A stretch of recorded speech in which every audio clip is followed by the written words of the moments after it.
Why did Srila Bhaktisiddhanta Saraswati Thakur Prabhupada say that Vaishnavas are neither vegetarian or non-vegetarian?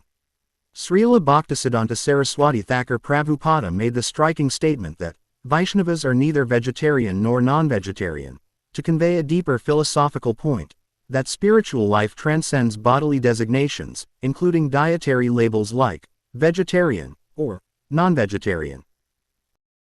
Here's the full meaning and reasoning behind his words. 1.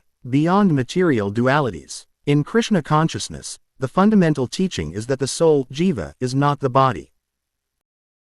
The terms vegetarian and non-vegetarian are bodily designations. They apply to the material body and not to the eternal soul. Srila Bhaktisiddhanta Saraswati wanted to remind devotees. Don't become proud of bodily activities or external rituals. Spiritual advancement is based on Krishna consciousness, not just on what you eat. 2. Real devotion is based on bhakti, not diet. Many people think that being vegetarian makes one spiritually superior, but Srila Bhaktisiddhanta challenged this idea. He emphasized, a goat is a vegetarian, but that doesn't make it a saint. He pointed out that devotion, bhakti, is the real criterion, not just abstaining from meat. There are non-devotees who are strict vegetarians, and there are meat-eaters who may sincerely begin to develop bhakti. It's the consciousness and purpose that count. 3. Krishna prasadam is transcendental. A Vaishnava doesn't eat anything, vegetarian or not, unless it has first been offered to Krishna with love and devotion. Even vegetarian food, if not offered, is still material. Therefore, a Vaishnava does not eat food, he honors prasadam. This is a different category entirely, not vegetarian or non-vegetarian, but spiritual. 4. Rebuking superficial religion. Srila Bhaktisiddhanta also made this statement to shake people out of superficial religiosity.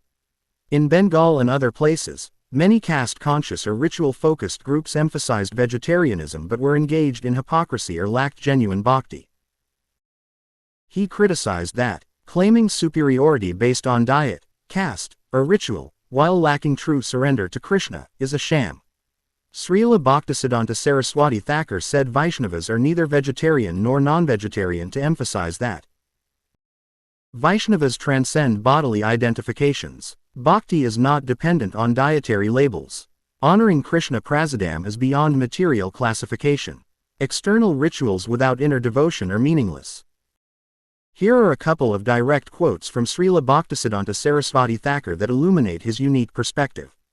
1. Vaishnavas are not non-vegetarians or vegetarians. Vaishnavas are not non-vegetarians or vegetarians. They accept prasadam offered to the Lord that is approved by the pure scriptures and maintain their life for.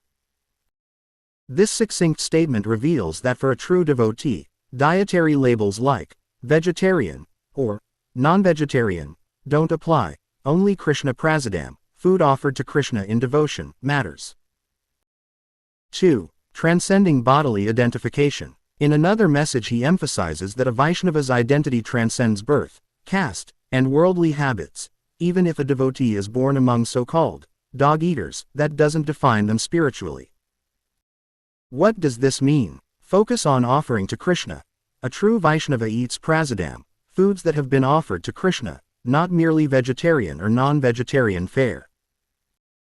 Transcendental standpoint. Once one enters devotional life, their bodily habits are reframed as acts of devotion, not mere eating habits. Not catering to appearances. Srila Bhaktisiddhanta would not define a Vaishnava by social dietary categories. Instead, devotion determines their status.